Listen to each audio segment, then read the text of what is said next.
आप सुने हैं चीफ जस्टिस साहब के ना, आपने अभी बयान की है। जी सर। ये सोशल मीडिया पे था कि जनाब एक जमात है वो इसका सोशल मीडिया बैठ के फलां करता है, फलां लॉबिंग करता है, पूरी लॉबिंग फंड्स चलाते हैं। तो ये तो बता दें ये सोशल मीडिया कौन सा था। नहीं पता तो फिर मुझसे पूछ लीजिएगा, हमें बुला लीजिएगा, हम बता देंगे कहाँ से था, और आप हिम्मत दिखा के उसमें कर लीजिएगा।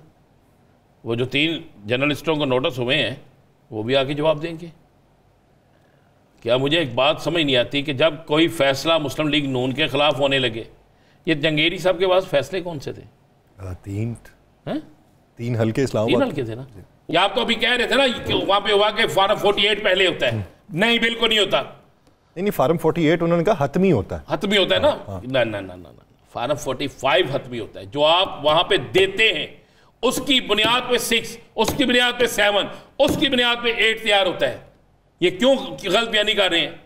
क्योंकि आप एक ही फार्म देते हैं एजेंट को, जो फार्म आगे जाके प्रेसिडिंग ऑफिसर के पास गिनती में आता है।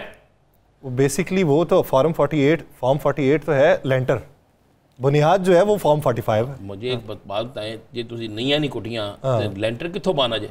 अब वहाँ पे छत पर ये है ही, हुकूमत भी हुआ आती है। दरअसल हुआ यह है कि जनाब वर्चुअल इमारत खड़ी की गई। वो उन लोगों को नजर आ गया कि ये 3 हल्के खुल गए तो बहुत से लोग बंद हो जाएंगे।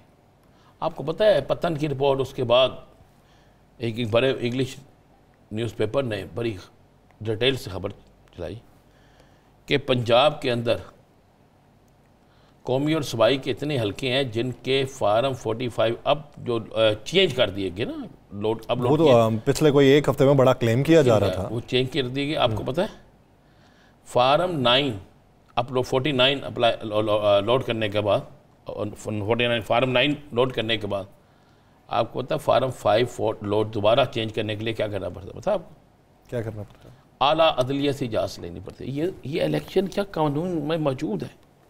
किसी से इजाज़त ली? तो जब इतने बड़े ब्लंडर आप मारेंगे और तो फिर आप यही नहीं करेंगे। एक 3 हल्कों के लिए आपने पाकिस्तान के एक मारूफ तरीन जज साहब को आपने उस पर ऐसी चीजें कर दी, आपने डिग्रियां भी मशकूक करार दे दी। 7 साल वो कायदे आज़म यूनिवर्सिटी में लॉ की डिग्री पढ़ाते रहे। ठीक, सब कुछ कर दिया। ये तो आपका आलम है यासर साहब। हम जिस कौम में रहते हैं ना, अब हम इस कौम को, वो ठीक लिखा हुआ जगहों पे कि हारन ना बजाए कौम सो रही है। हम सो रहे हैं। बिजली के बिल अदा कर दिए हमने टैक्स अदा कर दिए, हमने हर चीज से ले। एक तो बिजली आती नहीं, एक बिजली आती नहीं। ये आ जावे हर आधे घंटे बाद, हर 5 मिनट बाद। मैं अभी तक दरकन जो ना तेज है, कल बिल आना है। आपके ज़राए क्या बताते हैं कैसर अहमद शेख साहब के इसी बयान के ऊपर? मेरी इत्तला के मुताबिक खान साहब ने इस पर वाज़े तौर पर इनकार कर दिया, और ना राब्ते थे, ना राब्ते हैं, और ना ही मैं इस हुकूमत के किसी शख्स से रब्ता करूँगा। अगर मुझसे किसी ने कोशिश भी की है तो मैंने इनकार कर दिया। खान साहब ने तो आज वाज़े तौर पर इसकी यासर साहब तरदीद कर दी है, तरदीद, सख्त तरीन तरदीद कर दी है। बात यह है कि अब हुकूमत की तरफ से जानबूझ के ऐसे ये उनकी तरफ से कहा गया कि शोशे छोड़े जा रहे हैं कि जिससे ये तासर जाए कि शायद हम मुज़ाकरत कर रहे हैं और हमारे कारकुन का जो हौसला है, हमारे कारकुन के जो चीज़ें हैं, हिम्मत है, वो टूट जाए। बात यह है कि कैसे मुज़ाकरात? एक तरफ आप जलसे की इजाज़त देते हैं, फिर उसे ख़त्म कर देते हैं। आप जब चाहते हैं, जिस वक्त चाहते हैं, कोई भी केस उठा के पकड़ लेते हैं। शाह महमूद कुरैशी को आप अडयाला से उठाते हैं, पहले आप उसको स्काइप पे केस की समाअत कर रहे हैं, फिर अचानक आप पेश कर देते हैं। अच्छा, किसको नहीं पता था जिस केस में लेके जा रहे हैं वो कहाँ पे था केस? किसको नहीं पता था कि शाह महमूद कुरैशी उस वक्त कहाँ थे? तो ये तो एक गए केपी में जरदारी साहब ने लाहौर में डेरे जमा लिए। जरदारी साहब सियासी मसरूफियात अपनी रखेंगे या निजी मसरूफियात चलेंगे या पार्टी मसरूफियात होंगी? देखें जी, गवर्नर हाउस पे पहुँच के ना तो वो वहाँ पे पिकनिक मनाने गए हैं, तो ना वहाँ पे आराम करने गए हैं। आसफ जरदारी सब जब भी जाते हैं वो कोई ना कोई सियासी अपनी एक्टिविटीज़ ज़रूर रखते हैं, कोई ना कोई अपनी पार्टी का मसला हल करते हैं या पार्टी में शमूलियत करवाते हैं, कुछ ना कुछ गेम करके आते हैं। तो लिहाजा आप ये कहें कि वो गैर सियासी विज़िट है, वैसा नहीं है। और अब तो मेरा ख्याल किसी को ये भी नहीं कहना चाहिए कि सदर साहब गैर सियासी होते हैं। अब तो बच्चों को भी बताया कि अब तो बच्चे भी गैर सियासी नहीं होते ना, तो ये इसलिए नहीं कहना चाहिए यासर साहब ये सारा कुछ। लेकिन यासर, आज जो एक फ़ैसला हुआ है कीनिया से जी, अच्छा, ये कीनिया की अदालत ने फ़ैसला दे दिया। उस फैसले को अगर हम पूरा पढ़ें तो उन्होंने कहा कि हमें बड़ी गहरी इन्वेस्टिगेशन करने की ज़रूरत है, कि अरशद शरीफ शहीद के कत्ल की इन्वेस्टिगेशन बड़ी गहरी करने की ज़रूरत है। और आज जब किसी ने अरशद शरीफ की फैमिली के उन लोगों से, बुज़ुर्गों से पूछा, तो उन्होंने कहा जी वहाँ से तो एक फ़ैसला आ गया।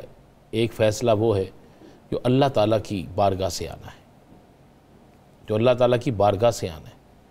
तो उस फ़ैसले का हम इंतज़ार कर रहे हैं, और वो फ़ैसला आएगा, और उस फैसले में जो भी मुजरिम होगा, जो भी सहूलतकार होगा, वो ज़रूर उसको भुगतेगा। लेकिन बात यह है कि आज भी हर दिल जो है ना, वो गम से भरा हुआ है अरशद शरीफ शहीद की वजह से। हर शख्स आज जानना चाहता है कि वो कौन था, वो कौन है, वो कौन होगा। ये तीन लफ्ज़ जो है ना, इन तीनों के हवाले से सब जानना चाहते हैं। आज नहीं, कल नहीं, परसों नहीं, कोई भी हो, ये किस तरह हो सकता है कि कुदरत उसे बेनकाब ना करे यासर साहब? ये तो आप ज़हन से निकाल दें। ये तो हर सूरत में होगा, हर सूरत में होगा, हर सूरत में। और कातल मकतूल होता है, ये तो फैसला है। कातल जो है ना, वो मकतूल भी होता है ना। तो कब तक कोई बचेगा यासर? लेकिन अरशद शरीफ शहीद ज़िंदा है हर शख्स के दिल में, सहाफ़ियों के दिलों में, आम पाकिस्तानियों के दिलों में, सब के दिलों में ज़िंदा है। एक अदालत ने पूरा फ़ैसला अगर हम पढ़ें तो उसमें ऐसी ऐसी चीज़ें हैं कि जिन्हें सुनकर बंदा कांप उठता है। तो उसमें तो उन्होंने बहुत सी वाज़ेह चीज़ें बता भी दी हैं। और अब देखते हैं मेरे मुल्क की अदालतों से कब फ़ैसला आता है। यहाँ पे भी तो एक केस है ना यासर साहब, वहाँ से कब फ़ैसला आता है और उस केस का क्या बनता है। हम तो इसी इंतज़ार में यासर साहब। उम्मीद करते हैं ये इंतज़ार तवील तर ना हो।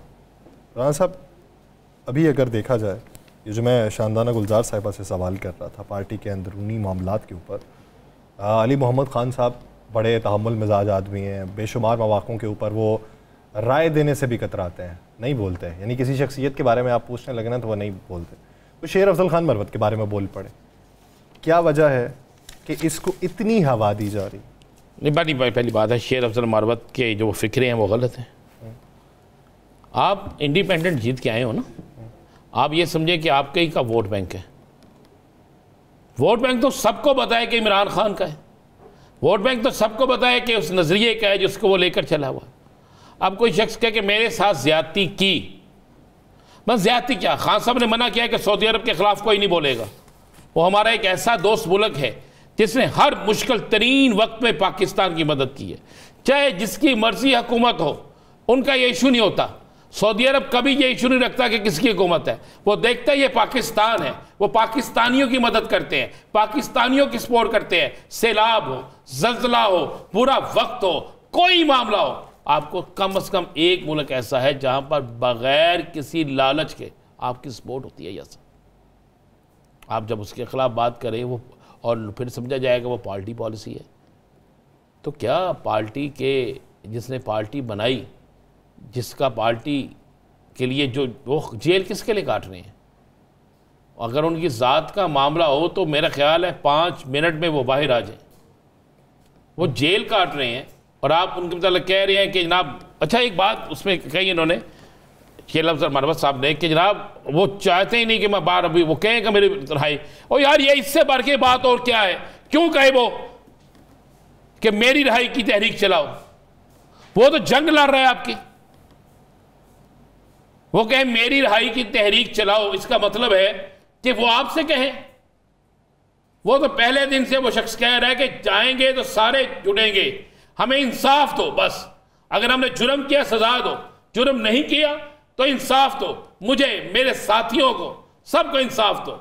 8 फरवरी का इलेक्शन कैसा था इसका जवाब दो, कमीशन बनाओ। वो तो ओपन ऑफर कर रहा है। तो जब आप करेंगे बात तो फिर दिल तो दुखेगा ना यार, फिर कोई ना कोई तो बोलेगा ना। चले।